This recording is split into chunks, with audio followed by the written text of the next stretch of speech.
Welcome to Southern Standard on Sports. I'm your host, Brad Durham. We have the head wrestling coach, Matt Turner, who's also the head football coach, does a little teaching on the side, fixes he's an auto diesel mechanic, and he was both a high school wrestler and a high school football player. That's right. And Coach Turner. Yes, sir. Glad you're here. Yep. And you had a really good season this year. We did. And I think in historical terms, it was the best the wrestling team has done in the region. Well, yeah, I mean, we finished strong. Obviously, it's like I told everybody, with this pandemic and everything like that and the social distancing, I was holding my breath the whole time thinking about how was we going to pull off a wrestling season, because that is the most non-social distance activity that you could do. But TWSAA and administration and following guidelines and protocols and knock on wood, we actually got through the whole season without any quarantines or sicknesses or anything like that. However, we only had 6 matches where we're usually wrestling about anywhere between 25 to 30 matches. Wow. Because on a single night, we could wrestle 3 other teams. So on a typical Tuesday night, where like basketball is just going to play one team, or a football team will just play one team, we may have a quad where there's 4 teams that show up and we'll wrestle 3 matches that night. So you can do the math over the same season as a basketball, because we start the same time as basketball, which actually we finish up 2 or 3 weeks before basketball season does, but roughly about the same time, and kids are allowed to wrestle 5 matches a day. You can really stack up. So it's kind of a catch-22. I feel like we had our best region performance as far as finishing, and when I say region, I'm talking the individual state, because a lot of people don't realize there's actually 2 things going on simultaneous with the team aspect, which is called duels. We had the duel. We was actually the district champion, or runner-up this year. We had district championships in Tullahoma as a dual team that you came to and reported on at Tullahoma, and that good atmosphere. That was for the team aspect. Yeah, I felt like I was at a WW. It was pretty intense, right? They put one light on. They got an announcer giving the commentary. It's intense. It was. They got an arena. Yeah. Small setting. And so it was the same setting. It's kind of like that we just had as a basketball championship that they had over at the Dalt. But a wrestling atmosphere. So very exciting, but that was the duel. So you hear the word duel, that's team. And then of course to win the state duels, and we qualified for the region tournament. Us and Tullahoma actually opted out just because circumstances with COVID. We didn't want to jeopardize the other 2 teams, which was Blackman and Oakland, jeopardizing their season as far as getting to go to the postseason as far as the state championship. So, but anyway, and then of course now we had the region individual tournament that you was at this past Saturday, where we had 3 mats going and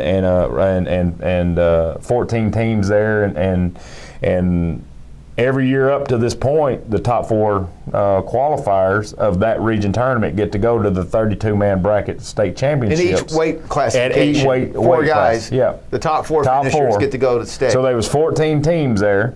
So there's 14 guys competing for the top 4 spots to advance to the state championships.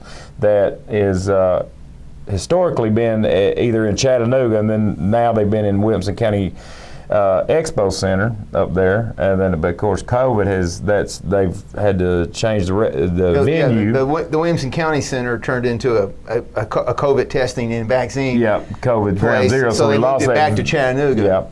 And because of that and some other things, it cut from the top 4 spots to the top 2. And of course, I know we'll discuss that in a little bit. But yeah, as far as our region tournament, we was going into the final round, the finals, in 2nd place, and we ended up in 3rd. Out of 14 teams, and of course this is the same region that we play in, the football region. This is the Rutherford County region, Blackman, Oakland, Siegel, Rockville, then Tullahoma, and then the county schools, Franklin County, Shelbyville, you know, and of course Oakland and Blackman this year was two of the top two teams in the, or they was in the top 5 of the state rankings, you know, so very competitive region in wrestling. So a lot like our football region that we just competed in. So, but yeah, you know, so, and we actually finished with 9 medalists, you know. And that, and we'll get to that in a minute about who did not get to go to the state. But in terms of the history of the program, I know you're a young man. But you were in high school. You were a wrestler. Mm-hmm. What would you say has happened to this program from that time you were wrestling to where it is now? What do you feel like the development and how would you give like an overview of like this is where we're at? This is the state of the union, state of wrestling in Warren County. Well, it's amazing. Understand how well this team has developed. Well, people don't realize how big of an integral part of Tennessee wrestling Warren County has a part in.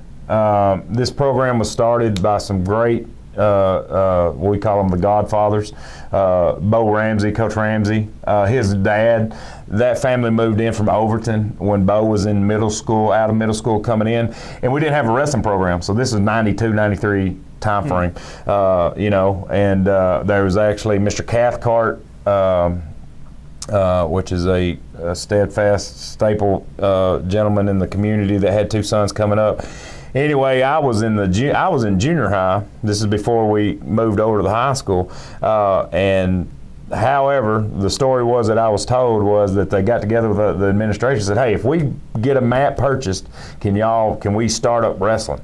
And of course, nobody knew what wrestling was at that point. They thought of the pro wrestling, TV. The turnbuckles and you know the ropes and stuff. Because my head coach Steve Fulham that started this program, they got him. And they approached him and said, "Hey, they won't start a wrestling program. We're going to get a supplement, blah blah blah." You know, and he said he literally went in and thought, "Where's the ring? Where's the turnbuckles?" But anyway, needless to say, he fell in love with the sport, and that's the thing. If Warren Countyans that don't follow the sport would come to an event, it's addicting, and it's very intense and fun. But anyway, so we started that program, and I was a part of the first team. I was having to sneak over and practice. We couldn't wrestle per se because we wasn't on the same campus, but we had a few of my friends had older brothers that was on the team. But then my sophomore year when we went to the new high school, that was my sophomore year. My junior and senior year, we actually won the district championship. Pretty solid, pretty soon. So I think it built. We had 40 guys on the team. Still had 14 spots in the weight class. And Coach Fulham, he just dug his teeth in and loved it. You know, we actually had one of the first girl wrestlers qualify for the state championship my senior year, Andy Jones. She's in our Hall of Fame now. And this is when there was no girls wrestling, it was just wrestling. So she competed on against the boys, yeah. So we broke a lot of barriers, but then it was neat because a lot of my teammates, a lot of my and just Warren County wrestlers, they ventured out and they was coaches, refs. Coach Fulham is still coaching down in Vidalia, Georgia, and puts on one of the biggest tournaments in the state of Georgia. Coach Bray, that's at Blackman, was one of my coaches that was from here. Really? Yeah. He was Coach Fulham. He was actually going to Tennessee Tech, was driving back and forth every day to help coach, because he moved in from Michigan, so he had that background, right? So it's very interesting to see. And then a couple of my teammates' dads are refs now. Jeff Clark, Barry Clark. Barry Clark just moved back to McMinnville. So we have a TSSAA state championship ref that lives over in Irving College. His son's thinking about moving back. He's a ref. They was there at the region tournament. So it's neat to see how many spokes are out there. You know, and Greg Cotton, that was the middle school head football coach and coached he was the head wrestling middle school coach. He's actually the varsity wrestling coach at Good Pasture, and he's really, and it's funny seeing him evolve because he was a young kid, young man that was a senior, and I needed one more. I needed a 215-pound wrestler, and he played football for me. And I said, "Hey, come out here, just weigh in." I taught him a head lace, taught him a move or two, and now he's the head coach at Goodpasture and doing some really good things. Wow. So it's just amazing how deep our the Warren County wrestling roots run in the state of Tennessee. So, but yeah, so we had some lulls there. When I went to college, Coach Fulham went to Georgia. We had a coach come in, kind of didn't do well with the program, kind of ran it down a little bit, and wrestling's the reason I'm back in Warren County. Andy Jacobs was the athletic director. He knew I was moving back, knew I was wrapping up my career at UTC, and called and said, "Hey, we're looking for a wrestling coach." So my first job here that brought me back to Warren County was the Warren County to be the head coach back in '02. And then I think I went about 9 years there, and then took a break when my dad got sick and different things. And then Steve Martin, our first heavyweight state qualifier, was the head coach while I was not a part of it. And then I think he took a break, and I came back out. Because I think I coached wrestling. I did wrestling for about 2 years. Before Coach Matheny, which was one of my wrestlers, that's the head middle school wrestling coach and football coach, said, "Hey," drug me back out there on the football field, and then so next thing we know, here we are. So it's been really exciting. I mean, your time in wrestling goes from the same time almost predates your high school football. I mean, it was. Both. You were both. Yeah, I've been doing both since probably 1992. Wow. In some form or fashion, other than when I was at UTC. And of course, Coach Martin, I stepped completely away to allow him to let it be his program, and that's what me and Coach Matheny was talking about today. This group, Ike, was 6th graders or 7th graders when I kind of stepped back in and just seeing where it was at, and next thing I know, here we are doing it again. And it's been a fun run, of course, the last 4 years we've been the district runner-up. A lot of people don't realize that. We've had a district championship the last 4 years. We've had 2 of the last 4 at Warren County High School. And it's been with Tullahoma each and every time, and it sucks, because they're actually dropping down. They're going to go to small school. Was really wanting to knock it off from them this year, and of course it's a great atmosphere. You was there, you saw it, and that's what it's exciting. So, but yeah, it's been Warren County wrestling is a true staple in the state of Tennessee. So, well, it's very impressive, and that region tournament is something you have to see to believe it. And at that region tournament, the distinction is that normally in other years, without COVID being a factor, you would have had the top 4 in each weight classification going, and that means that Warren County would have sent 9 wrestlers. But History instead, highest. we're only sending 1. That's crazy. And that's Ike Gillentine, who was at state last year. Right. And there's really nothing you can do about that, right? I mean, as a coach, you went through. You had a slow start to the season because we were shut down in the county, and of course, this is the TSSAA's way to deal with not spreading it and still having a very, like you say. A lot of these determinations or things happened back when the pandemic was really, and during those shutdowns, and of course, they had to find venues and they struggled, I think, really to find a venue because the venue is actually at the Chattanooga Convention Center, so the limited seating. Yeah. But at the same time, I'm still so tickled that we had a season. Right. But yeah, exactly. But the state championship consisted of a 3-day tournament, 32-man bracket. So you had 32 of the top guys in the state of Tennessee at each weight class. And last year we had 4 qualifiers. We had Noah O'Shields that was a senior, had Alan Esparza, Caleb Mackey, and then Ike. So we had 4 qualifiers, which this year we had 3 returning qualifiers, which was the reason we was very successful. And of course Alan and Caleb, which were returning state qualifiers didn't get to go. But I told those guys the other day at the tournament that I felt like in my mind that we had 9 state qualifiers.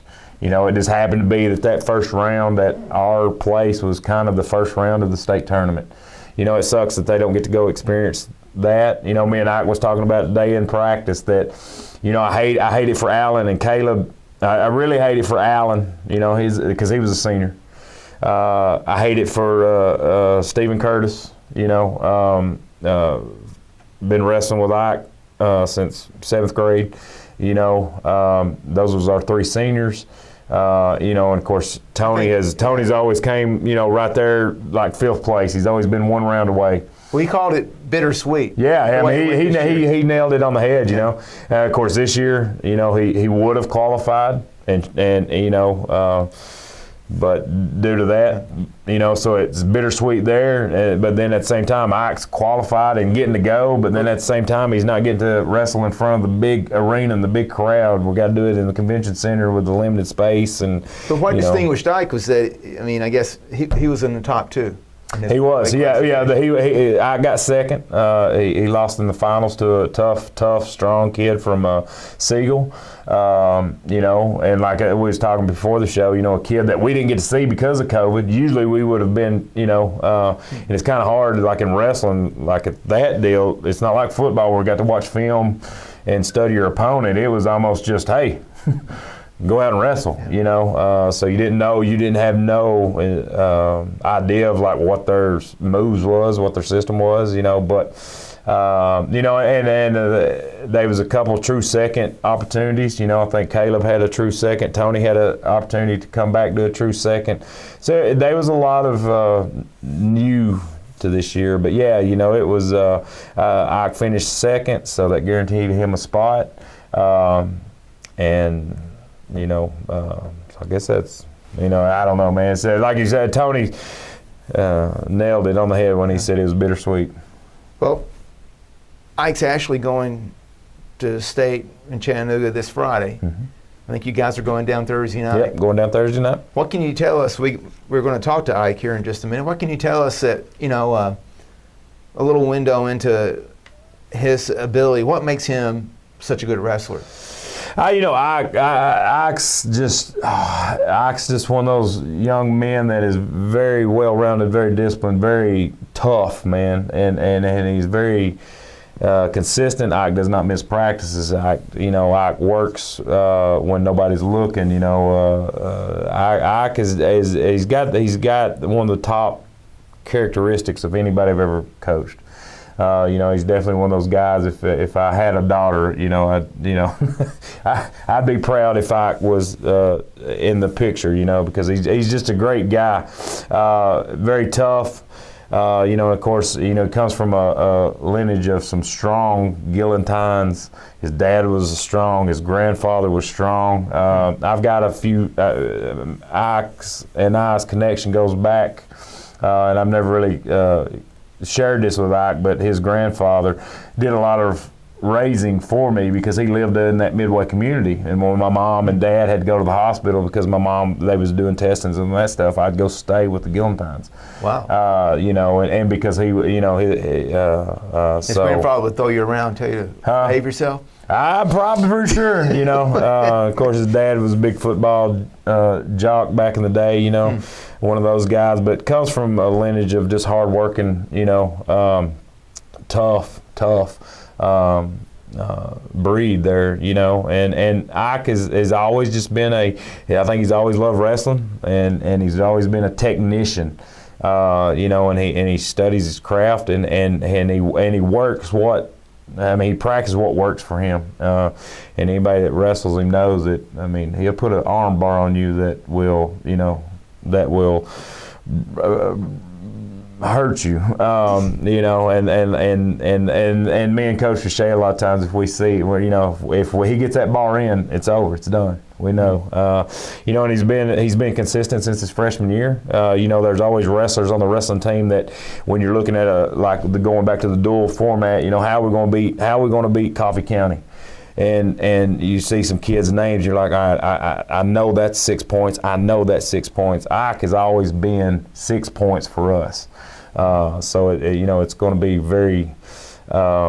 It's going to be a very big shoes to fill for that, because that is a huge role, especially since his freshman year. He's been solid, and very cool-headed. Of course, this year he actually did get DQ'd this year. Did he say something? Yeah, he kind of said something under his breath, which was kind of crazy. So it was so out of character, even by everybody's standards, Well, it's a good thing we can edit things here, because there's some things that I think you said earlier that might not make it to the final cut. Well, I'm kidding. Maybe, but things like that make me make myself try to be a better person, better coach, because I know it's a reflection of me, and I felt like even that night might have been a reflection of me, but I literally didn't hear him, but the ref's like, yeah. So, when it's a pen, it's a pen, so you just got to watch what adjectives you use. So, but, so I don't know. But, yeah, I'm excited to see you get up here and talk to Ike and let everybody meet. And I think, there's one thing I know. I was so scared I was going to lose him to fishing, because the young man is a fisherman.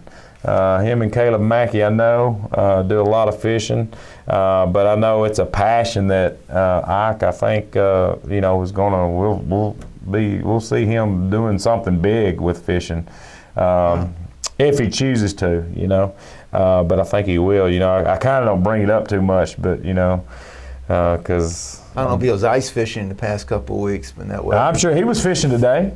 There's been weeks, and earlier in the season he would fish. He would go on a fishing on a Friday, and I knew, and it was when the season wasn't going on, and so I didn't want to say no. You need to be at practice, because I didn't know if the season was going to happen or not because of COVID. So I didn't want to take that passion away from a kid. But Coach Richey, he'd be like, "Where's Ike at?" And I'd be like, "He's fishing." What do you mean he's fishing? And I said, well, he's got to practice. He's got a tournament on Saturday. We didn't have a match or anything. He goes, practice? How do you practice for fishing? Of course, that's coming from Coach Shea, and that's a whole nother story. But so I'm excited for you guys to meet Ike Gillenthine. Coach Turner, thanks for coming in, and good deal. Thanks for talking about the wrestling program. I appreciate you having me. Go Pioneers. Welcome back to Southern Standard on Sports. We have a special guest, senior Ike Gillenthine, who's headed to the state wrestling tournament in Chattanooga this Friday. Yes, sir. And so, Ike, you've been there before. Yes, sir. Past 3 years. Yes. And how do you feel about the performance this year? I know it's been bumpy. I know, like Coach Turner was telling us, you did a lot of fishing in between practices because the shutdown and things. And what did it feel like to you as a senior going through this year? Man, it was tough. I mean, getting the motivation, you didn't know if you was going to have a season. And it was really, we didn't get any matches, really. I think my end of the season was 2-0, Well, no, like 4-1, because I lost that one at finals. And it was hard, Motivation, it was hard to find, And like you said, I had that DQ, and that shut me down for 2 matches, so I lost 2 matches. But I think it all worked out pretty good. The only thing I really lost was the experience of getting mat time, And I've been doing this for a while, but you can't replace mat time ever. Now, like in terms of there's techniques, there's conditioning, and if you go to a wrestling match, you'll see guys sort of wrestling with each other and loosening each other up. Yep. What is it? How do you get the more matches you're in? Because it's man to man. It's physically demanding. Does it actually get you more conditioned for wrestling? Do you feel stronger if you do a bunch of matches and you go in and, hey, I got a match here, but I've been doing this, I'm feeling good? See, for a lot of people, you get that first match and then you realize how out of shape you are, and that's, everybody needs that. I do the same thing. I had that first match of the year, and I'm like, man, I'm really out of shape. You know, I need to step up the conditioning. You know, work harder. And it's really a mental game. You know, I mean, you just gotta have that drive. Can you give us an overview of what conditioning is for a high school wrestler? A lot of sprints. Yeah? And a lot of live matches at practice. You know, we'll do 3 or 4 live matches in one practice for conditioning. You know, I mean, for wrestling purposes and conditioning. You know, because you can't, like I said, you can't duplicate a live match. You know, and that's the best way to do it. How long is a live match? It's 6 minutes until you get to overtime. You get a 1 minute overtime. Is that 3 2-minute periods? Yes. Yep. And then you get the 1 minute overtime. First man to score in the 1 minute overtime wins. But if nobody scores, you go to 2 30-second rounds. And that's how my match with Coffee County ended up going. That was 8 minutes. Yeah, it ended up going to the 2 30-second rounds. And once you hit the first 30-second round, you gotta do the next one, you know. And it's just whoever scores first in overtime. Well, what was it that appealed to you about wrestling, as opposed to whatever it would be, football, basketball, soccer? I mean, you got to get really down and dirty, and you got to. I mean, it's hard work. You got to condition. You got to maintain a weight, in some degrees, right? Yeah. Well, what was it that jumped out at you and said, "Man, I want to do that"? I used to play football, you know, and one of my football coaches, you know, he was like, "Man, you ought to come out and wrestle sometime." And my brother used to wrestle, you know, and I always just played football because, you know, my dad always played football. But then I started wrestling, and I started liking it, you know, and I just like the discipline of it. And it's a real challenge. And Yeah. I kind of lost my love for football, and then I just started really focusing on wrestling. It's very challenging because there's no team out there to help you. You're doing it all yourself. Can you describe to us the difference, because you've been there before? I mean, there's a regular match, just a regular season, Yep. and you want to win that, and then there's the district, then there's the region, now you're going to state. Do you feel more pressure? Do you get nervous? Do you wake up in the morning and go, "Man, I'm going to be at state in 2 days"? Or do you start feeling it during the week? Right now, it's mainly a thing, you know, my teammates who qualified, or technically qualified, they're not getting to go. So right now I've got the pressure of I need to do good for them because they're not getting to go. You're representing Warren County. I'm representing, you know, the team, you know, Warren County. And so that's the really main pressure. I mean, you gotta support your teammates by me going down there and giving it what I got, you know, and just giving it everything. Do you have an idea? They showed the brackets who you start out with, and I think I'm starting with Sevier County unless something changes, and because it could change at any time, you know. But I'm supposed to start. My first match is supposed to be Sevier County, and I've never wrestled him before, never seen him, but there's not much I know about him, you know. would that be like at 9 o'clock in the morning, or? I think he said weigh-ins are at 7:30 their time, and wrestling starts at 9. Which would be 8 our time. Yep. And you could have potentially 4 to 5 matches that day. Yep. I could. Yeah. And I think they even said this year that you could have at least 6 or 7 because it's postseason. You know, it's a postseason tournament type deal, and they're trying to do it all in one day. They're trying to finish it in one day. So if you're really going for that 5th and 6th place, you know, it could be a real grinder. You know, I mean, you could be out there 6 matches. You know. So you want to go out and just pin everybody in the first period. Go right? try to. Yeah. So you're a senior. What are you thinking of after this year? What are your plans? Man, I'm mainly gonna go to work and continue my schooling online, and try to help best I can with the wrestling team, you know, and because I want to be connected to this team no matter what. I mean, it's a family, you know. I got guys like Dayton Jernigan, you know, he's coming up, and he's the biggest guy on the team, you know, and he don't have anybody. I'm the next biggest guy, and I feel like I don't want to let him down, you know, when he's doesn't really have a partner except for a coach, And so I really want to be there for him because he's a real big up and comer. He's going to do big things, and I'm really excited to see how he does. And is fishing in your plans, or is that a hobby, or is that something you're competitive at and Man, you plan on competing? If there's a tournament, I'm gonna try to be in it. You know what I mean? And what's your go-to? What are you like? What kind of tournament and what kind of fish are you trying to catch? Mainly just largemouth bass, smallmouth bass.